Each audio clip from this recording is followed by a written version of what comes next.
اندھیرے صرف رات میں نہیں ہوتے، کچھ اندھیرے قسمت میں ہوتے ہیں، اور جب انسان وہاں پہنچ جائے جہاں ہر راستہ بند لگے تو وہ سمجھتا ہے کہ شاید اب کچھ نہیں بدل سکتا، لیکن حقیقت اس کے بالکل الٹ ہے، کیونکہ اللہ تعالیٰ نے ایک ایسی کنجی رکھی ہے جو بند دروازوں کو بھی کھول دیتی ہے اور تقدیر کو بھی بدل دیتی ہے، اور وہ کنجی ہے استغفار۔ کیا آپ نے کبھی سوچا ہے کہ کچھ لوگوں کی زندگی میں دروازے بار بار کیوں بند ہو جاتے ہیں، اور کچھ لوگ تھوڑی ہی کوشش میں اپنی تقدیر بدل لیتے ہیں؟ کیا یہ صرف قسمت ہے، یا اس کے پیچھے کوئی ایسا راز ہے جو اکثر لوگ نظر انداز کر دیتے ہیں؟ قرآن پاک ہمیں ایک بہت ہی گہری حقیقت بتاتا ہے، جس کا ترجمہ ہے کہ اپنے رب سے معافی مانگو، بے شک وہ بہت معاف کرنے والا ہے۔ وہ تم پر آسمان سے بارشیں برسا دے گا، تمہیں مال اور اولاد سے نواز دے گا، اور تمہارے لیے راستے کھول دے گا۔ تو ذرا سوچیں کہ ایک ہی عمل اور اتنے بڑے وعدے۔ یہی وجہ ہے کہ استغفار صرف ایک عبادت نہیں، بلکہ ایک ایسی کنجی ہے جو بند دروازوں کو کھول دیتی ہے۔ شیطان نے انسان کو گمراہ کرنے کا اعلان کیا، لیکن اللہ تعالیٰ نے اس کے مقابلے میں ایک ایسا دروازہ کھول دیا جو کبھی بند نہیں ہوتا، اور وہ ہے توبہ اور استغفار کا دروازہ۔ ایک واقعہ ہے، حضرت عمر بن خطاب رضی اللہ تعالیٰ عنہ کے دور کا ایک شخص ان کے پاس آیا اور کہا کہ وہ سخت تنگی میں ہے، نہ رزق میں برکت ہے اور نہ ہی زندگی میں آسانی ہے۔ حضرت عمر رضی اللہ تعالیٰ عنہ نے اسے مختصر سا جواب دیا کہ استغفار کیا کرو اور بار بار استغفار کیا کرو۔ کچھ ہی عرصہ بعد اس شخص کی زندگی بدل گئی، رزق کے دروازے کھلتے گئے اور وہ خوشحال ہو گیا۔ لوگ حیران تھے تو اسے یاد آیا کہ اصل تبدیلی استغفار سے آئی تھی۔ ایک اور واقعہ تھا حضرت بصری رحمۃ اللہ علیہ کا۔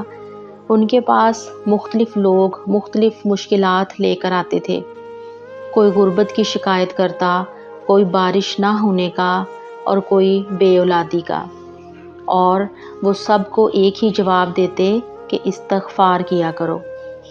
جب لوگوں نے وجہ پوچھی تو انہوں نے قرآن پاک کی وہی آیت پڑھی جس میں اللہ تعالیٰ نے حضرت نوح علیہ السلام کے ذریعے فرمایا تھا کہ استغفار کرو، تمہارے لیے آسمان سے رزق برسے گا، تمہیں اولاد دی جائے گی، اور تمہارے راستے کھول دیے جائیں گے۔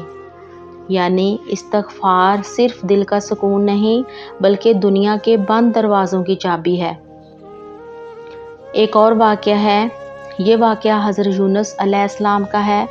وہ اندھیرے میں تھے، سمندر کی گہرائی میں تھے، رات کی تاریکی میں، اور مچھلی کے پیٹ کا اندھیرا تھا۔ کوئی انسان وہاں زندہ نہیں رہ سکتا تھا، لیکن وہ نبی تھے اور اللہ تعالیٰ کے قریب تھے۔ انہوں نے کہا، لا الہ الا انت سبحانک انی کنت من الظالمین۔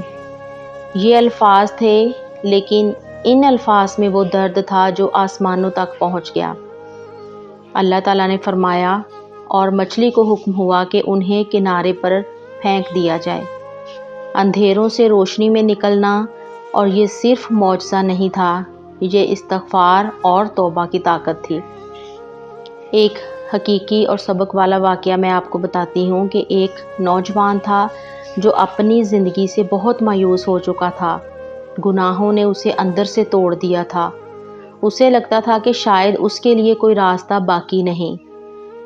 ایک دن اس نے ایک حدیث سنی کہ جو شخص استغفار کو لازم پکڑ لے، اللہ اس کے لیے ہر تنگی سے نکلنے کا راستہ بنا دیتا ہے، اور اسے وہاں سے رزق دیتا ہے جہاں سے وہ سوچ بھی نہیں سکتا۔ اس نے فیصلہ کیا کہ وہ اپنی زندگی بدلنے کی کوشش کرے گا۔ اس نے ہر وقت استغفار شروع کر دیا، چلتے پھرتے، اکیلے، خاموشی میں، اور ہر حالت میں۔ کچھ عرصہ کے بعد اس کی زندگی میں حیرت انگیز تبدیلیاں آنے لگیں۔ اس کے دل کا بوجھ ہلکا ہو گیا، رزق میں برکت آ گئی، اور سب سے بڑی بات کہ اسے وہ سکون ملا جس کی اسے ہمیشہ تلاش تھی۔ وہ کہتا تھا کہ میں نے دنیا میں سب کچھ آزما لیا، لیکن اصل سکون مجھے صرف اللہ تعالیٰ سے معافی مانگنے میں ملا۔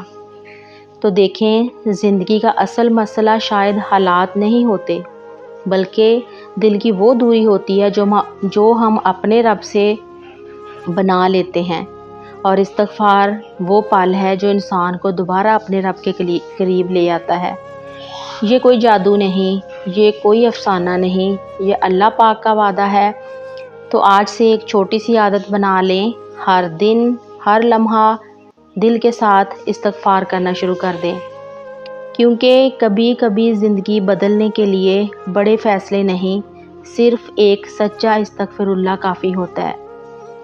اور اگر یہ پیغام آپ کو اچھا لگے تو اس کو دوسروں تک ضرور پہنچائیں، کیونکہ ہو سکتا ہے کسی اور کی ٹوٹی ہوئی امید بھی اسی ایک جملے سے جڑ جائے۔ اور اللہ ہم سب کو استغفار کی حقیقت سمجھنے کی توفیق عطا فرمائے۔ زندگی شاید آپ سے یہ سوال نہ کرے کہ آپ کتنے کمزور ہیں، لیکن اللہ یہ ضرور دیکھتا ہے کہ آپ واپس اس کی طرف کتنی بار آتے ہیں۔ اور استغفار وہ دروازہ ہے جو بند نہیں ہوتا، چاہے آپ نے کتنی ہی بار غلطی کیوں نہ کی ہو۔ بس ایک سچائی یاد رکھیں کہ جب انسان ٹوٹ کر اللہ تعالیٰ کے سامنے جھک جاتا ہے تو تقدیر بھی اس کے لیے نئے راستے بنا دیتی ہے۔ تو آج کے بعد ایک فیصلہ کر لیں کہ چاہے حالات جیسے بھی ہوں، اپنے رب سے دور نہیں جائیں گے، کیونکہ جو شخص استغفار کو اپنی عادت بنا لیتا ہے، اللہ اس کے لیے وہاں سے رزق کھول دیتا ہے جہاں سے اسے گمان بھی نہیں ہوتا۔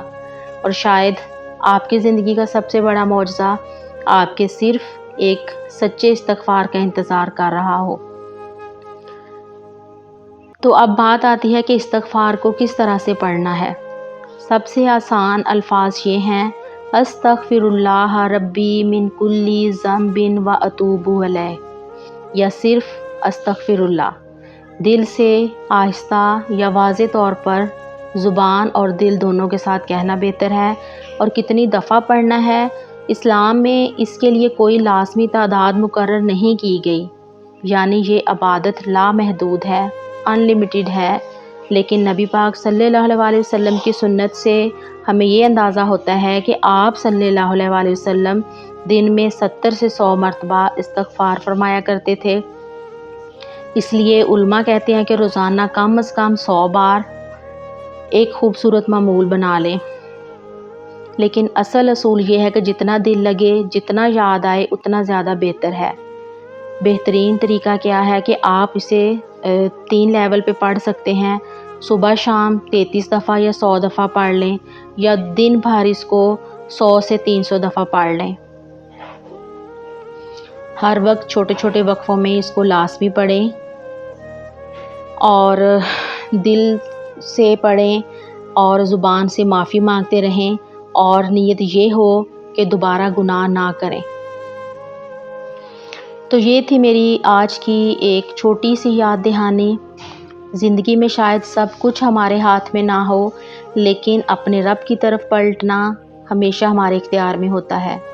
اور اگر یہ بات آپ کو اچھی لگی ہو تو دوسروں تک ضرور پہنچائیں، کیونکہ ہو سکتا ہے کسی اور کو اس بات کی سب سے زیادہ ضرورت ہو۔